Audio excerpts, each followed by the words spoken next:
All right, everyone, get ready because today we are going deep on something that could totally change your job application. Yeah, We're talking about the super famous Harvard resume format. that's right. We found this awesome article from Uh-huh. Everyday Next. Okay. It's called Harvard Resume Format Tips for Standout Applications. Sounds good. And it's seriously packed with great I advice. bet. Okay, so get All this. right. Recruiters only spend something like 7.4 seconds Ugh. looking at a resume. Oh, wow. 7.4 seconds. That's not much time at all. That's barely enough time to read the name. You're telling me. So we have to make those seconds count. Definitely. Every little thing counts when you don't have much time to make an impression. Right. And that's exactly where this format really helps. Okay, I like it. It's not just about listing your jobs. Yeah. It's all about showing how you made a difference. I'm interested. And in a way that grabs their attention. So what exactly makes this format, like Yeah. the Harvard resume format, Right. so different from a normal resume? Well, first of all, Okay. it's really clear and easy to read. Okay. It uses that reverse chronological order. Uh. So your latest wins are right up top. Okay. But what really makes this format special Yeah. is how it focuses on achievements. What do you mean? Like those things you can really measure. Give me an example. For Okay. sure. Okay. So instead of saying you manage social media, Yeah. you'd say something like, I increased engagement on Twitter by 150% in 6 months, which got us 20% more traffic to our website. Ooh, I Mm. see what you mean about impact. Yeah, Those numbers definitely get your attention. totally. So I'm guessing there's some strategy Of in course. choosing which numbers you decide to use. Absolutely. Think about it. Okay. Recruiters see so many resumes. Right. What's going to catch their eye? Uh-huh.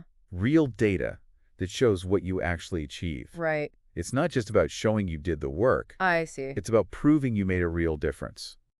Right, and there's a psychology to it, too. People trust numbers. Exactly. They make your accomplishments feel... Impactful. Okay, so it's like you're giving evidence Exactly. to back up what you're saying. Exactly. I love that. So how do we actually structure a resume Okay. using this format? So it's like writing a story Uh-huh. with 5 main chapters. Okay, what are they? First, you've got your contact information. Okay. Then it's education, Uh-huh. professional experience, Got it. then skills and certifications. Okay. And last, you have additional sections where you can really show off your personality. All right, I like it. Yeah. So let's start at the beginning. Right. Contact information. Right. Seems pretty straightforward. Right. But I bet there are things we might not think about. There are definitely a few things. Okay, so what do we need? Well, obviously, your name, or email address. Right. But these days, you can't forget to include your LinkedIn profile. Yeah, that makes sense. More than 90% of recruiters use LinkedIn. Really? So your profile is like an extension of your resume. Okay. It's where they'll go to learn more about you. Like a deeper dive on your experience. Exactly. Interesting. So your online stuff is kind of like the sequel I like that. to your resume. Yeah. They get the preview, Uh-huh. and then they can go online to get the full story. Exactly. Okay, now what about the education section? All right. How much should we include there? Okay, so that really depends on Huh. where you are in your career. Makes sense. If you're right out of school, Yeah. this is where you want to highlight everything. Okay. Put your degrees in reverse chronological order. Uh-huh. Show off your GPA if it's good. Okay. And don't be shy about listing relevant coursework. Like projects. Yeah, projects Yep. or any awards you got. Makes sense. Yeah. But what if it's been a while since you were in school? Like Uh-huh. you've got years of work experience. Okay, so as you get more work experience, Yeah. the education section can get shorter. Okay. You should still list your degrees Uh-huh. and big achievements. Right. But the focus will naturally shift to your work experience as you move up in your career. So it's all about adjusting the focus Exactly. as your career grows. That's it. Now, let's talk about the core of the resume. All right? The professional experience second. And Yeah. this is where we really get to show those measurable achievements, right? Actually. So we're taking a list of job duties Uh-huh. and turning it into a powerful story, All right. showing the impact we made. And the words you use are so important. Yeah. For example, instead of saying responsible for customer services, Yeah. you might say resolved customer issues quickly, boosting customer satisfaction by 15%. I see. It's much more impactful. Resolved versus responsible for. Exactly. That one word change makes a huge difference. You got it. It's all about showing what you did, Yeah. not just what you were supposed to do. Right. And you want to tailor this to each job you apply for, Oh, yeah, that's right. emphasizing the experiences that fit that specific role. So it's like having a toolbox Uh-huh. full of skills and experience, Okay. and you're picking the right tools Yep. for each job you want to build. That's a great way to think about it. And the order you present things is important, too. Oh, definitely. You might have skills from volunteering Yeah. that are more relevant to the job That's right. than something from a paid job. Absolutely. So it's not always just about the timeline. It's about strategy. Yeah. Picking what makes your application the strongest. All right, what about skills and certifications? Okay, so that's where you show what you're good at, Got it. list hard skills, Like what? coding, data analysis, things like that. Okay. And soft skills too. What are soft skills? Things like communication and teamwork. Okay. And don't forget any certifications or licenses Right. that are relevant to the jobs you're after.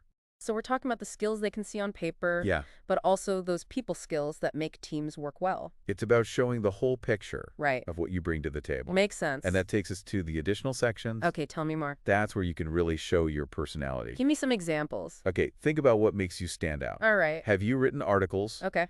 given presentations, Yeah. done volunteer work? Uh-huh. Do you speak different languages? Okay. Have you won awards? Got it. These all add something special to your application. So it's about going beyond just listing skills. Exactly. Showing those passions that make you unique. I love that. Me too. That's what the Harvard resume format is all about. Uh-huh. It's telling a good story Yeah. that highlights not just what you've done, but who you are. This is making me rethink my own resume. It's that good. But before we all run off to update our LinkedIn profiles Right. and start measuring our achievements, I think we need to talk about the visual side of things. Definitely. Because a nice-looking resume makes a big difference. Especially in those 7.4 seconds that we're talking about. So let's talk about how to give our Harvard resumes that visual wow factor. Sounds good to me.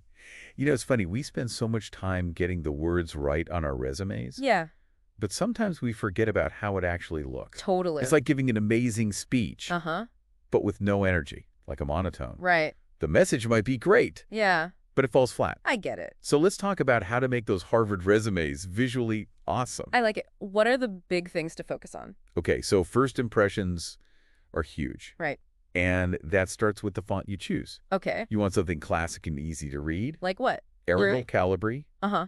or Garmin. Okay. They look professional without being distracting. So we're going for simple, elegant, That's it. not flashy or distracting. Exactly. What about the font size? Oh, yeah, that's important. Is there a good rule of thumb for readability?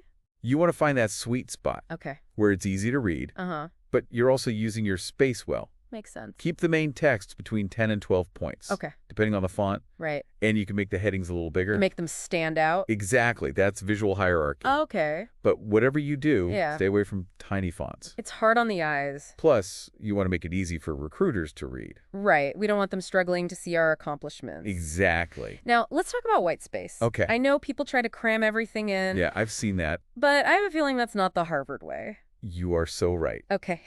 White space is key. How come? It gives your readers' eyes a break Okay. and helps them move through the information. So like margins. Yeah, shoot for margins about 1/2 inch to an inch. Okay. Use single spacing Right. and put some extra space between sections. So it's like giving your resume some breathing room. I love that it's not about squeezing everything in. Right. It's about showcasing the highlights. In a way that's easy on the eyes. Exactly. And speaking of that, Yeah, what about consistency? consistency is super important. I could see that. Imagine reading a book where every paragraph looked different. That would be annoying. It would be so hard to follow. And it's the same for your resume. Totally. Keep your headings, Okay. bullet points, Uh-huh. and spacing all the same. Throughout the entire document. Exactly. So visual harmony is just as important Right. as that content harmony we talked about. I agree. We want to make it look polished and cohesive. Absolutely. It shows attention to detail. Now, I'm a fan of using bold and italics Uh-huh. to highlight important things. Okay. What do you think about that? I think it could be really effective. Good. It helps draw attention Right. to things like job titles, Yeah. company names, or those big achievements we talked about. Okay, so use it strategically Definitely don't overdo it. because too much emphasis can actually make it harder to read. Exactly. You don't want to create too much visual noise. So it's all about finding the right balance, That's it. highlighting what's important without making it too busy. You got it. Okay, here's a question I've been thinking about. Right? Can we add a touch of color to our Harvard resumes? Okay. Or do we have to stick to black and white? So the traditional format is black and white, Right. but a little bit of color can make yours stand out. In a good way. Exactly. Adds a little personality. Okay. You can use a muted color Uh-huh. for section headings Okay, or your name, got it. but keep it classy and professional. Right, the content is still the most important thing. Of course, you don't want the colors to steal the show. Good point. It's all about enhancing the visual appeal Yeah. without distracting from the substance. We've talked a lot about tailoring resumes to specific jobs. Yeah, that's so important. But how do we actually do that? Okay, well, before you even start changing your resume, Yeah. Take a close look at the job description. Okay. What skills and qualifications are they looking for? Uh-huh. Highlight those keywords, Okay. and then make sure your resume shows off those skills. So it's like being a detective. A little bit. You're figuring out what we need Uh-huh. and then using your resume to prove you're the solution. Exactly. It